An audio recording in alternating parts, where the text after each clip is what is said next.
true north. I mean, do you think, based on your now significant 2.5-year plus exposure to him, that he understands right from wrong in the way that other politicians... 2 years and 9 months. I'm counting, I would say it's 13.5 months until we get to. Let me say that the president is responsible for his actions. Whether he has any scruples or understands right from wrong, he certainly has made some decisions that would call that into question. We created Send All, and people would just spam their friends all day long, and they'd end up hating Snapchat. And so what we decided to do was create a way for people to share content with all of their friends, but without spamming them. And so in order to do that, we learned about the other ways people were doing that at the time. And that was primarily social media. And social media had a couple issues. First and foremost, the feed that social media is famous for is actually in reverse chronological order in most cases. And so if you were posting photos from your birthday party, you'd see the end of the birthday party and then the middle and the beginning, and it just didn't make sense because we've been telling stories in chronological order for I guess thousands of years or whatever. So that didn't make a whole lot of sense to us, so we wanted to create a product where you could tell a story in chronological order. And then, another thing that we noticed was that on social media, as I mentioned before, people felt pressure because there were lots of likes and comments, so we didn't have any of that, and you could just express how you felt in the moment. And at the beginning, people didn't really understand what stories were for, but over time, obviously, the product got momentum, and now today it's become a platform where, not only does our community create stories, but also publishers, as I mentioned, production companies, etc. Right, but a lot of these scripts have circulated Hollywood widely, and they're widely beloved. But at the end of the day, if I'm a mid-level executive or even a senior executive, and I read a script like Juno, and I walk into my boss's office and say, I read something amazing, we should make this. The next question they're going to ask is, okay, what's it about? And if I know that I then have to answer it's a comedy about a pregnant high school senior, maybe my conversation with my boss is going to be modulated a little bit. And if they say, would you bet your career on this? Would you bet my $12 million on this? It's going to be a lot harder.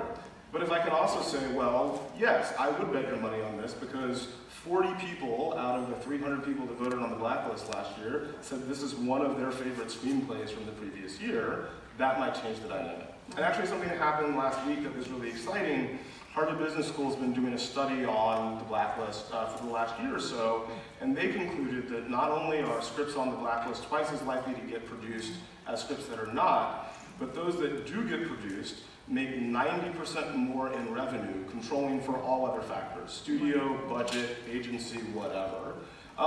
And so now, you walk into an office and say the script was on the blacklist, there is reason to believe that that is a better financial investment. Traditions, religion, but they want to do it on their terms and they want to be in charge of their own choices and their own future. And so that's a business that we thought would be great because not just to address in the needs in Egypt, but potentially other countries as well. And are there ways that that app is specifically different from like a Hinge that you can share?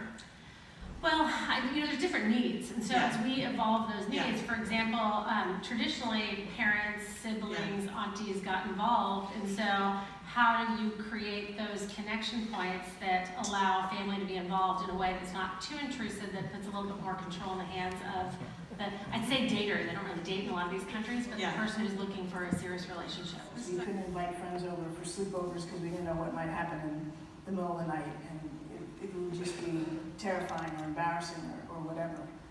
But they finally split up. The precipitating factor was an affair that got revealed that my mother had, but that really wasn't the full story. Their marriage had been broken for a long time. But they tried to force me and my brother to testify in court as to which parent we wanted to live with. And we just wanted peace. We just wanted to be able to be with both of our parents. And if it weren't for another wonderful woman who you probably knew, David, Peggy Cooper Caferts, who was my godmother, who recently passed, who basically took me and my brother under her wing and said to us, I've got an idea. Why don't you write to the judge, each of you, and tell him that you don't want to testify? And so we did that behind our parents' backs with Peggy's support, and we got out of having to testify. But it was a sort of 10 years from, you know, fifth grade on that, And how many was people rough. knew about this at school? Well, my close friends knew that my parents were divorcing. Obviously, at a certain point, we were living in two different houses and moving back and forth in some respects. As it turned out, the talking points were wrong in one critical respect, ultimately. There hadn't been a demonstration outside our facility in Benghazi. But in other respects, they were correct. But nonetheless, they changed. And so I was the target. And when that happens, it's not just the message that gets assailed, often it's the messenger. So I learned that the hard way. The other thing I learned came later, months later, after, after I had taken my name out of consideration for Secretary of State, had continued to do my job at the United Nations. And that came from talking to my brother and my husband and friends who were experiencing this. And I realized that I contributed in certain ways to what happened to me, not so much on that Sunday, but the subsequent fallout. My brother said to me, you know, you have to learn, with all your success, and you've never really fell on your face before, that it's not good enough to be right and to be good and to you can't always prevail on the merits. You gotta have rabbis. You've gotta have people who are willing to go to the mat for you, and you've gotta ask them to go to the mat for you. And he knew that one of my major weaknesses is that I hate to ask people for anything, except maybe directions. I can do that. If this woman's husband is having an affair, or why their sex life changed 2 years ago, or what those phone calls are really about. And it might be that because of her history, she's writing a singular story of betrayal, but there's probably something that she's leaving out of the story that she's not willing to let me in her letter, or maybe even herself, to see. It's kind of like that guy who's taking a Rorschach test. You all know what Rorschach tests are? They show you some abstract ink blots and they say, what do you see? So the guy looks at the ink blot and he says, well, I definitely don't see blood. And the examiner says, all right, tell me what else you definitely don't see. Now in editing, this is called point of view. What is the narrator not willing to see?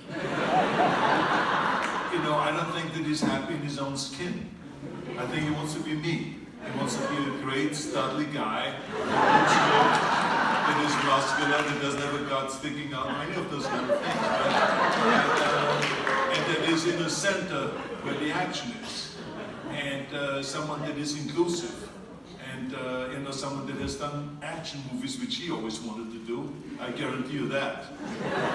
And someone that has been successful, you know, in sports and won, you know, the world championships in bodybuilding for 13 times. I think that he would have liked doing that. That's why we always met in the old days at the wrestling championships. You know, when there was professional wrestling, we always ended up there together, had a great time, had great conversations and a lot of laughs and all of this stuff. But I could see how he admired those guys, those muscular guys, because he didn't feel that he was anywhere close to that.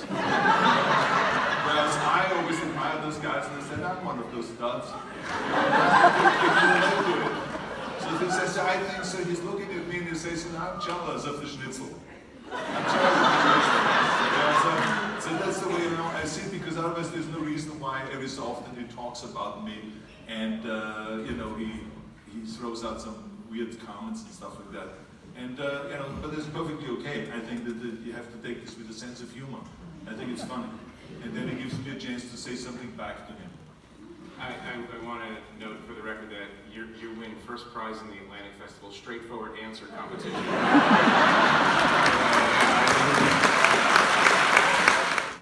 And start speaking out about whether or not I think these policies that have them at sea or up fighting somewhere are right or wrong and what should be done vis-a-vis the President, the Secretary of State, the Secretary of Defense, who have the responsibility for that right now. And by the way, this is not unique to me. Secretary Ash Carter, my friend, who was the Secretary of Defense under President Obama, on several occasions would say to members of Congress, I will not answer that question. That is a political question. It's not right for the Secretary of Defense, he's never been in the military, to answer it.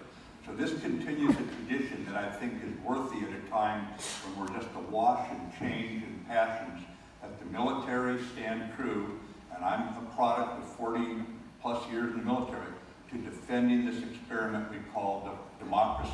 And that's all it is, an experiment. We're not done with it. We're not complete. We're still building the country here. So that's why, something if you go back to how George Washington led his Revolutionary Army, it's a very monotonous approach he took. He listened, he learned, he helped, and then he led. We've got to go back to listening to our allies, learning from them, helping them, and then leading. It has worked in the past. It's the way the military still teaches us to lead.